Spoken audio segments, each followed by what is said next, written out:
بسم اللہ الرحمن الرحیم۔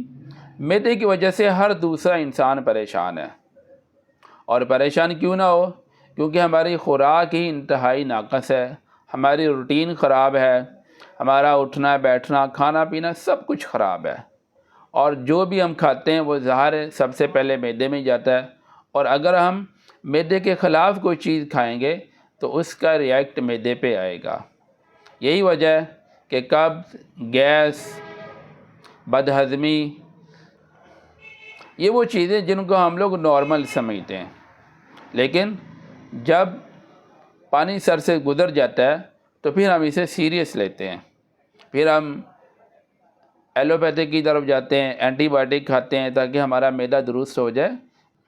یاد رہے، اینٹی بائیوٹک ایک بیماری اگر صحیح کرتی ہے تو ساتھ دوسری بیماری بھی وہ لے آتی ہے، اور اس کا ڈائریکٹ اثر ہمارے معدے پہ ہوتا ہے، گردوں پہ بھی اثر ہوتا ہے، معدے پہ بھی ہوتا ہے، اور ہمارے جسم میں بے پناہ اس سے مسائل پیدا ہو جاتے ہیں۔ اس لیے کوشش کرنی چاہیے کہ جتنا ہو سکے اینٹی بائیوٹک سے اپنے آپ کو بچائیں۔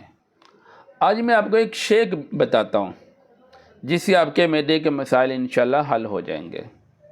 آپ نے پودینہ، کالی مرچ، کالا نمک اور لیمن، ان چاروں چیزوں کا آپ نے شیک بنانا ہے۔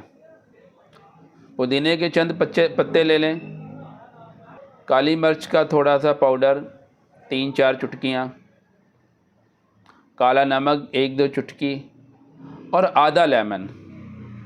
اس کو آپ نے 1 گلاس پانی میں اس کا شیک بنانا ہے، جس طرح ملک شیک ہم لوگ بناتے ہیں گرائنڈر میں، تو ان چاروں چیزوں کو آپ نے گرائنڈر میں 1 گلاس پانی ملا کے آپ نے اس کا شیک بنانا ہے۔ یہ آپ صبح ناشتے سے 1 گھنٹہ بعد آپ پئیں۔ اب 2-3 دن لگاتار آپ پئیں، آپ کو خود تبدیلی محسوس ہوگی کہ آپ کے معدے میں کتنی تبدیلی آ گئی ہے۔ ویڈیو اچھی لگے لائک کریں، شیئر کریں، چینل کو سبسکرائب کریں۔ شکریہ۔